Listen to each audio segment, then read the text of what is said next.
Selamat pagi dan salam sejahtera buat kita semua. Pagi Bu. Yang saya hormati ketuanya lagi izin karena ada akreditasian di sekolahnya. Kemudian wakilnya Bu Eli, Bu Yanti, Bu Des, Pengurusnya aja, pengurus. hadirin semua yang saya hormati.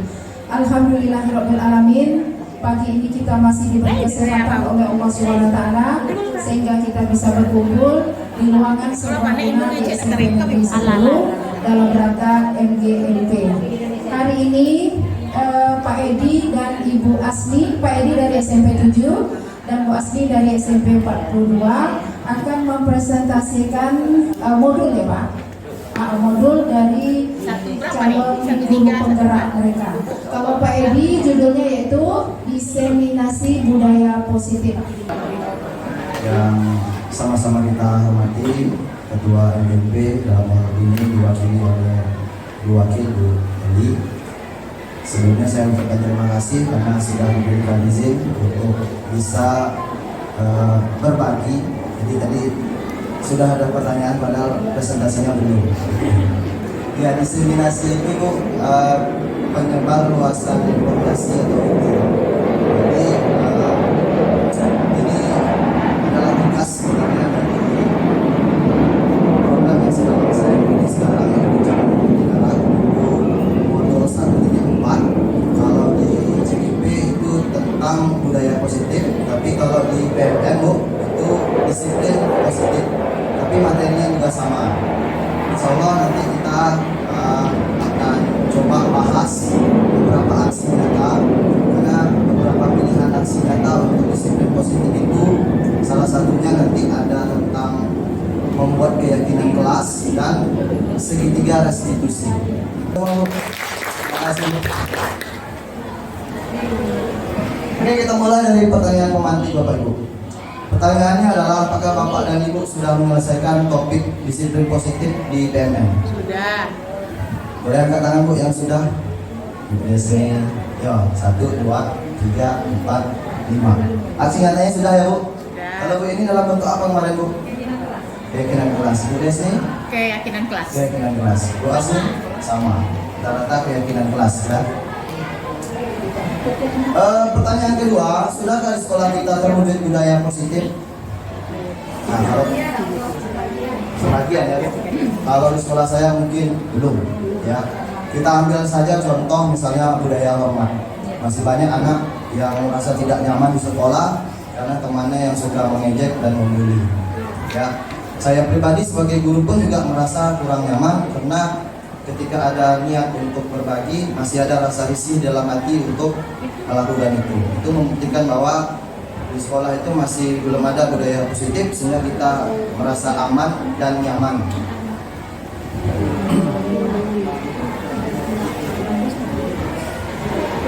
Oke, jadi di konsep inti modul budaya positif itu Bu, sebenarnya ada banyak sekali topiknya. Yang pertama adalah paradigma perubahan pembelajaran.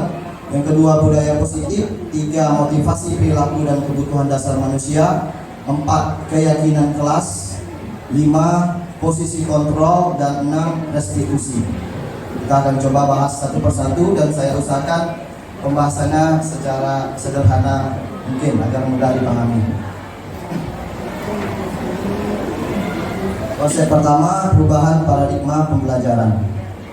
Nah, inti dari perubahan paradigma belajar ini Bu, supaya kita bisa mewujudkan budaya positif di sekolah adalah kita sebagai guru itu harus merubah paradigma kita, merubah pola pikir kita, merubah mindset kita dari stimulus respon ke teori kontrol. Nah, apa itu? Stimulus respon itu menganggap bahwa anak itu tidak bisa mengendalikan dirinya agar dia bisa berdisiplin positif, sehingga anak butuh respon ya dari gurunya agar dia bisa menjadi anak yang memiliki disiplin positif. Sementara teori kontrol mengatakan bahwa yang namanya manusia itu punya pilihan dan dialah yang punya kuasa untuk mengendalikan dirinya. Nah, ini berarti ada perbedaan pandangan antara stimulus respon dengan teori kontrol. Ada beberapa miskonsepsi atau kesalahpahaman mengenai disiplin positif ini, Bu. Yang pertama adalah artinya. Kita selama ini mengenal bahwa disiplin positif itu berupa aturan, tata tertib, ya. Kemudian kita juga berpikir bahwa agar anak itu mau menjadi anak yang disiplin, kita harus berikan penghargaan, kita harus berikan hukuman. Nah, tapi nyatanya disiplin itu sebenarnya adalah belajar. Arti dari disiplin itu menurut bahasa Latin disiplina itu artinya belajar. Kemudian arti lainnya selain belajar itu adalah murid atau pengikut. Sebagai murid atau pengikut, anak itu dia harus tahu alasan kenapa dia harus mengikuti sesuatu. Jadi dia tidak sembarang ikut. Nah, ini sejalan dengan pemikiran Ki Hajar Dewantara bahwa sebagai seorang murid, maka kita itu tidak boleh asal ikut. Itulah yang namanya konsep kemerdekaan. Kemudian tujuannya, selama ini kita berpikir bahwa kita menanamkan disiplin kepada anak itu agar anak itu mau melakukan sesuatu saja, tanpa berpikir apakah dia itu mau melakukannya itu karena sesuai dengan keinginannya atau motivasi internalnya atau motivasi eksternalnya. Nah, yang benar adalah kita mendidik anak agar dia menjadi anak yang disiplin positif itu agar mau melakukan sesuatu itu sesuai dengan motivasi internalnya. Nah, apa saja motivasi itu nanti kita akan sampai ke sana. Kemudian sanksi. Nah, selama ini kita berpikir bahwa untuk menanamkan disiplin positif maka perlu sanksi, entah itu berupa hukuman, entah itu apabila dia melakukannya dengan baik kita beri penghargaan. Nah, ternyata hukuman dan penghargaan ini tidak selamanya efektif. Sebagai contoh, mungkin apabila kita sering memberikan penghargaan kepada anak dalam melakukan sesuatu, bisa jadi ketika penghargaan itu tidak ada lagi atau di luar nanti dia tidak mendapatkan penghargaan, maka motivasi dia untuk melakukan hal itu tidak akan terjadi lagi. Nah, jadi motivasinya hanya penghargaan, ya, ataupun sebaliknya juga karena dia melakukan sesuatu itu karena takut hukuman. Contoh anak perempuan tuh, kalau sekolah dia pakai jilbab karena dia takut kena marah sama gurunya. Di luar dia buka jilbab. Nah, itu karena motivasi internalnya belum masuk ke dalam dirinya. Dia hanya motivasi eksternal yang dia ambil sehingga dia pakai jilbab ke sekolah. Konsep keempat, kebutuhan dasar manusia. Selain motivasi, perilaku manusia, termasuk anak murid kita, Bapak dan Ibu, itu ketika melakukan sesuatu pasti dia itu sedang memenuhi kebutuhan dasarnya. Nah, menurut Dr. William Glasser, itu ada 5 kebutuhan dasar manusia. Berikutnya, jadi tadi itu rangkaian, Bu. Rangkaian maksudnya ketika kita mencoba menanamkan budaya positif, maka dalam penerapannya pasti kita akan berbenturan di mana anak itu akan melanggar disiplin positif itu. Ya. Tapi kita sebagai seorang guru tadi kita harus berubah paradigmanya dari stimulus respon ke teori kontrol. Artinya kita tidak boleh langsung marah, kita harus bijak melihat anak. Kenapa? Karena anak itu kita perlu tahu motivasinya apa, sampai di mana motivasinya, dan kenapa dia melakukan itu kita harus tahu motivasinya. Kita harus tahu kebutuhan dasar yang sedang dia penuhi. Oleh sebab itu ada 5 posisi kontrol ketika seorang guru itu menghadapi anak yang melanggar disiplin positif ini. Nah, menurut Diana Gosen ada 5 posisi kontrol. Yang pertama adalah tipe guru penghukum. Yang kedua, pembuat rasa bersalah. Yang ketiga, tipe teman. 4, tipe pemantau. Nah, kalau begitu, Bu, kalau memang kita dituntut harus menjalankan peran kontrol manajer, maka kita perlu yang namanya keyakinan kelas. Karena posisi manajer ini dalam mengatasi permasalahan anak itu berangkat dari keyakinan dia. Nah, keyakinan ini bisa berupa keyakinan kelas yang kita buat, bisa juga nilai-nilai kebajikan universal yang selama ini sudah ada dimanapun kita berada. Nah,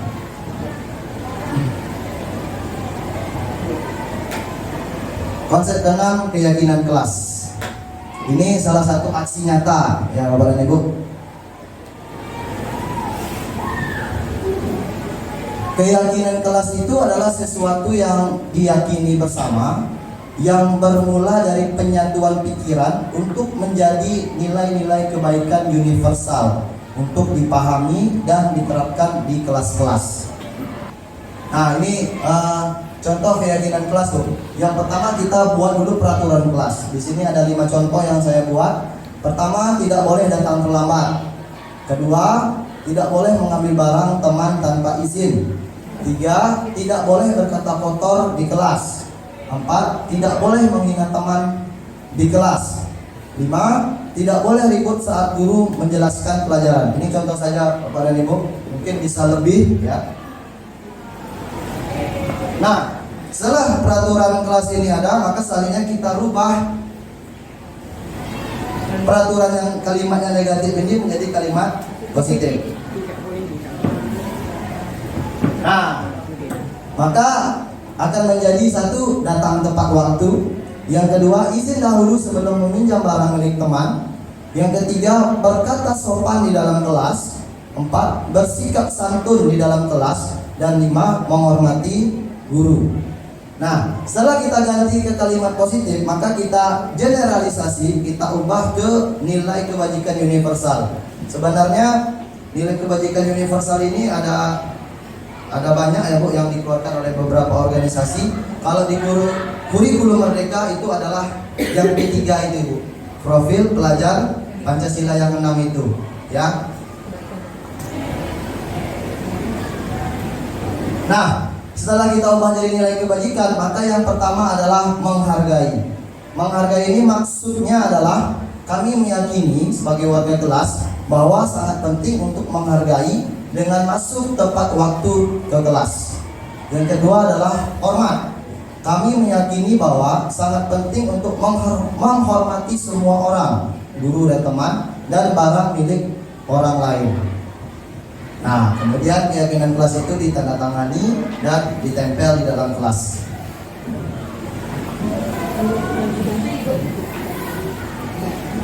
Oke, lalu apa manfaat dan keterkaitan antara posisi kontrol dengan keyakinan kelas tadi?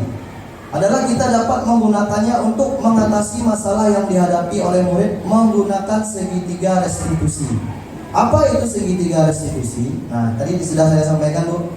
Untuk bisa menjalankan posisi manajer, maka kita perlu keyakinan kelas. Kalaupun tidak ada, kita sebenarnya punya nilai kebajikan universal yang sebenarnya sudah ada sejak dahulu. Izin saya menayangkan contoh video restitusi Bu yang sudah saya lakukan. Oh gitu, gak apa-apa. Berbuat salah itu wajar, karena tidak ada manusia yang sempurna dan tidak pernah membuat salah. Bapak pun sampai sekarang terkadang masih membuat beberapa kesalahan, apalagi saat masih seusia kamu. Apalagi kamu tadi kan tidak sengaja kan, pasti kamu merasa senang kan saat berlari-lari dari kelas.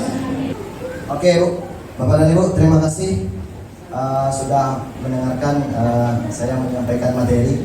Mungkin apakah ada dari antara Bapak dan Ibu yang ingin ditanyakan? Baik, Ibu, bisa Bu? Air manis ya Bu.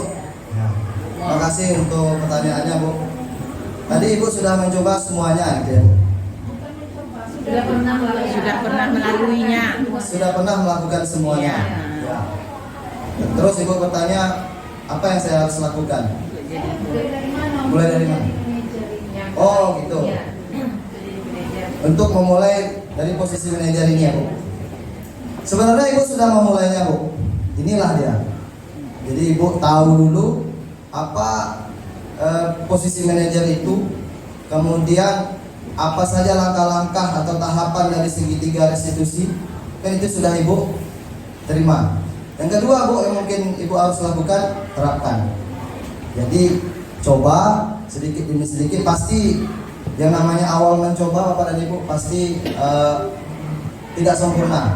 Mungkin satu step yang bisa kita lakukan, tapi kalau kita terus ulangi konsisten, saya yakin dan percaya nanti setiap 3 langkah dari segi 3 resolusi itu bisa kita terapkan. Jadi menurut saya itu, Bu. Saya ucapkan terima kasih sekali lagi Bapak dan Ibu. Mungkin itu saja. Saya akhiri. Assalamualaikum warahmatullahi wabarakatuh. Waalaikumsalam warahmatullahi wabarakatuh.